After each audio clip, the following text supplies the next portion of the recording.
Hello again, it's Grace. I am back with part 2 of my 10 weight loss tips that I have learned so far on my journey. So, if you haven't watched part 1, don't worry. You can go back and watch part 1 after you've watched this video.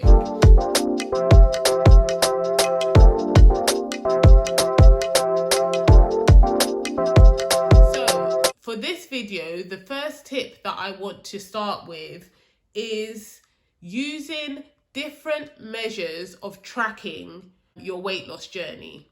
So for me, when I first started my weight loss journey, I tracked by taking a starting photo of myself, and I have taken photos sort of at different times during my journey. I didn't do them sort of monthly or anything like that, but whenever I would remember, I would take fresh pictures of myself.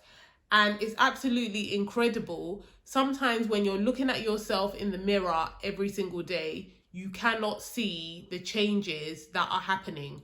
But when you take photos, sometimes the difference that you can see in those photos is absolutely astounding. If you go to my Instagram, I have pinned to the top of my feed some of the photos of me when I was overweight and some of the photos of me as I had progressed quite a long way in my journey. And one particular one where I've captioned it and I've explained just how emotional I felt of seeing that picture and of seeing how far I had come, because I just wasn't able to see it in my day-to-day, just looking at myself. I truly had not recognized how far I had come. And it's only when I took that photograph that I realized, oh my gosh, I had come so far, I had transformed. So I really recommend taking photos, up to you entirely to decide how often you want to take the photos. But if I think about how often I took them, it was probably every few months. So definitely recommend taking photos. The other thing that I did from the very beginning of my journey was to take my measurements. So I got one of those flexible tape measures, and I measured my bust, I measured my waist, I measured my hips, my thigh, each thigh, and my upper arms as well. And I would do that on a weekly basis. And I mean, that also is incredibly interesting to see the changes that happen in terms of inches being lost when you're losing weight, and the different places that my body was losing weight as I was going through my journey. My arms in particular, at first, seemed to be taking a long time to lose weight, but then all of a sudden they would just lose more weight than I was expecting over a period of time. So with that, I used to measure on a weekly basis and record that, and it was really interesting to see that progress. The third way that I used to track my progress was the scale. So I would weigh myself on a weekly basis at the same time, on the same day, every day of the week, and in the same spot, and wearing the same sort of, in my underwear basically, I would weigh myself.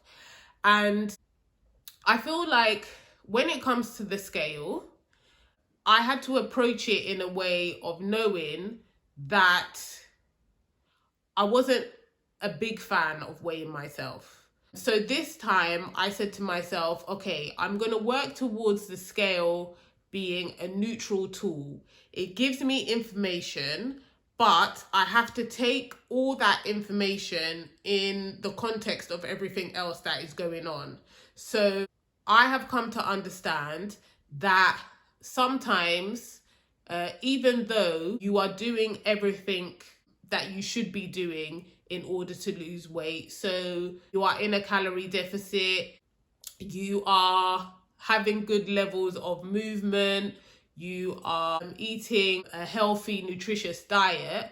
However, especially as women, we have our menstrual cycle, and the menstrual cycle affects people in loads of different ways. It could mean that over a week or a number of days during the month, you might be retaining more water.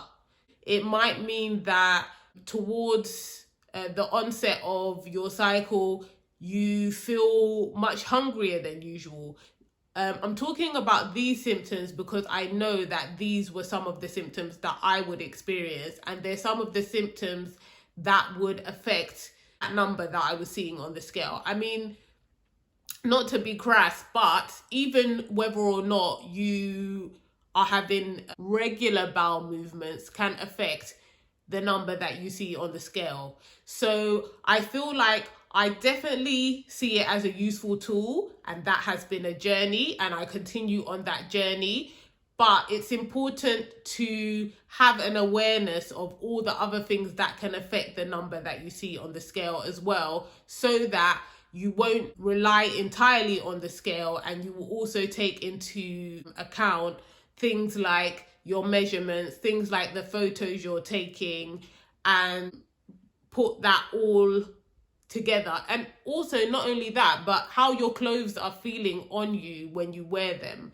So I think it's really important to have a variety of different ways of tracking your progress, so that if one of them is not showing you entirely what you want to see, you'll still be able to rely on other ones to help you to stay motivated and stay disciplined. So yeah, definitely take a look at my Instagram. You know, as I said, I would document on a weekly basis my scale weight, my measurements, and I would also talk about how I was feeling that week, what had gone on that week, and how it was impacting my weight loss journey. So you might want to have a read of those captions just to see, like, you know, the ways in which a weight loss journey is ever evolving and ever changing over time. So the next thing that I want to speak to you about is meal prepping. Now, I was somebody who was not enthusiastic about meal prepping at all at the beginning of my journey. I was of the mindset at the very beginning that I did not want to have to think about food too much. I wanted to be quite relaxed and quite spontaneous about what I was eating, because I felt like that is how I needed to be in order for me to be able to see that way of eating, or the way I was eating, as a way that I was going to be able to move forward with in the future. However, meal prepping has been an absolute godsend to me, and I recommend it to everybody.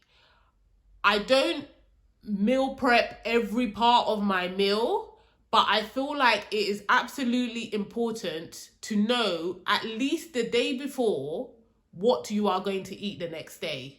And the reason why I say that is because there are so many decisions and things that you need to think about when you are on a weight loss journey, especially if you are somebody like me who had struggled with their weight since childhood and had been through so many diets and exercise regimes and all things that had not worked. When you now are in a place where you have decided that you are making this lifestyle change and you are making it for good, there are so many decisions, there's so many changes, and I found that I was finding the number of decisions overwhelming. So by me deciding to meal prep some parts of my meal, it took away that part of the decision making. And just in taking away that small part of the decision making, it was like a weight off my shoulders. So because I would make sure that I knew what I was eating at least one day before, when I would wake up in the morning, there would be no stress because I knew what I was eating that day, and I would have made preparation for what I was eating. If you want to see the things that I was eating, like I say, have a look at my Instagram, because I was documenting there every single day what I was eating. And yeah, I just feel like if you want to just lessen the load of all the decisions that need to be made, because the thing is, you are still doing life, you're still working, you're still looking after your family, you're still going out with your friends, you're still going to family occasions, you're doing all of this stuff just in your day-to-day life, and then you are making these massive changes in your nutrition and in your movement in order to meet your fat loss goals. So for me, whatever I could do that would streamline that process and make that process easier, then I was going to do it. And one of those things was meal prepping. So I definitely recommend meal prepping, and it has made a significant difference to my weight loss journey. So this next thing that I want to talk about is making your weight loss journey your own. And what I mean when I say that is, I came onto YouTube and I looked at hundreds of videos of other people's weight loss journeys. And I was inspired by some. I was able to take information from others. You know, I was able to use the information that people were providing to help inform my weight loss journey. However, my experience has been, there are some things about the way I like to eat, the things I like to eat, my schedule, my family setup, the time that I have available to me, that meant that some of the things that people had found was working for them would not have worked for my lifestyle. And so because everybody's lifestyles are so varied, it's so important that anyone embarking on a weight loss journey should personalize that weight loss journey to themselves, should be able to take from what other people are saying, but really look and examine whether that thing will work long term for them, not just be determined to sort of shoehorn it into their own life. And I have found that by taking inspiration from others, but making sure that whatever I take from what they have said or from whatever has worked for them, whether or not it fits into my life, I have been able to make sure that the things that I'm doing are sustainable for me. So I can give you examples. I saw loads of weight loss journeys where people would go to the gym, and I just knew that was not something that was going to work for me. I like to do, as much as possible, my main sort of exercise in the morning. I don't necessarily want to have to journey to a place, then do the workout, then have to journey back, because I feel like that adds another layer of effort into me incorporating that into my life. And that is one of the main reasons why, instead of going to the gym, I chose walking as my main form of exercise, because I know that I don't need to make an additional effort to get specially dressed in my workout gear. Don't get me wrong, I have now started doing some weight training at home, and I do love putting on a good workout outfit. However, I did not like the idea that I was going to have to do that before I left the house, went somewhere else, then did the workout, and then came home. So by choosing to do walking instead, I knew that as soon as I stepped outside my house, I was already in the process of doing my workout, and that's what worked for me. And so I feel like saying that to you, what I'm trying to say is, yes, it may be that many people are choosing to do this as their way of losing weight.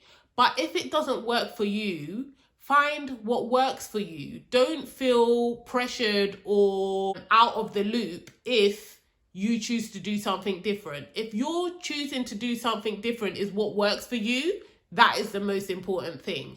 So that's what I mean when I say make this journey your own. There's so much nutritional advice out there. There's so many very different ways of eating to lose weight. You have to find the thing that not only works for you and you enjoy, but the thing that you know you can carry forward into the future. The thing that will truly allow you to make a lifestyle change. So that to me is a really important point. Personalize this journey to yourself and make it work for yourself. The next thing that I want to talk about, and it follows on nicely from my little analogy about the gym, is getting your body moving. I want to thank you guys so much for all your support in my walking for weight loss video. If you haven't seen that video, I'm going to put a link for it in the description box so you can go and have a watch. But yes, the next tip that I wanted to give you was about getting your body moving. And what I wanted to say about getting your body moving is walking for me has been such a fundamental part of my journey. And I feel like just movement in general has such a powerful, beneficial effect on not only your actual overall health, but your mind. So I really encourage you to get moving in whatever way is best for you. When I think about my journey, I know that going to the gym would not have worked for me. However, if going to the gym is what works for you, do that. What we're looking for, or what I was looking for, was to make sure that I was going to stop being a sedentary person and become an active person who would enjoy the activity and the movement that I was doing, and that activity and movement was going to contribute to not only my fat loss goals, but me being able to maintain my weight loss in the future. So I would say to you, choose whatever form of movement you enjoy, whichever form of movement you feel that you can take into the future. And I believe that when you do that, you are more able to be consistent. And when you are consistent, you will see the results. So yeah, that is my tip for you. Get your body moving in whatever way you enjoy and that you can keep doing consistently. So the final tip that I want to give you is a tip that I think I would have struggled to take on board when I first started my journey, because it's not something that I necessarily would have wanted to hear when I was really eager to see quick results. So this last tip is about seeking longevity in all the decisions that you're making about your weight loss journey. Now, if you have watched my video where I talk about what it felt like and what was needed for me to make a decision to start this weight loss journey after having struggled with my weight since childhood, then you will know that I made a decision that I was not going to do anything in this weight loss journey that I wasn't ready to take forward into the future. And I spoke in that video about how I kind of knew that taking that decision was potentially going to make my weight loss journey take longer. And the reason why I say that is because during this weight loss journey, I have experienced periods of time where I was maybe frustrated with the length of time that it was taking for me to lose the weight that I wanted to lose, the fat that I wanted to lose. Periods of time where I wasn't losing fat on parts of my body that I wanted to, even though I was losing parts of my fat on other parts of my body. And in those times, there was a temptation to want to go back to old ways of trying to think of quick fixes and take drastic measures to try and get the results more quickly or more to what I was wanting them to be. But because I had made that decision at the very beginning that I was not going to do anything that I was not prepared to take forward into the future, I was able to stick to that, and it prevented me from taking those measures. And I'm so glad that it did, because I feel like whenever you take drastic measures, there is always that risk that, because those drastic measures are so hard to maintain, when you get to the end point of whatever willpower you've used to take those drastic measures, a person could go completely the opposite way. And because I knew that I wanted the changes that I was making to be permanent, I did not want to put myself in that position. So I'm saying to you, if you can take that decision to be gentle with yourself and to try and make only decisions that you know you have the potential to move forward into the future, then that will help for your journey to be more sustainable and permanent. And I feel like that's certainly what I've been seeking all this time. And hopefully that is also what you're seeking in your weight loss journey. So yeah, guys, thank you so much for watching this video. I hope that some of the tips will be helpful to you and you'll be able to incorporate them into your weight loss journeys and see progress. If you found anything useful from these videos, please give me a like. If you want to ask any questions, drop me a comment. And if you want to keep hearing from me, please subscribe. And thank you so much for watching this video, and I'll see you in the next one.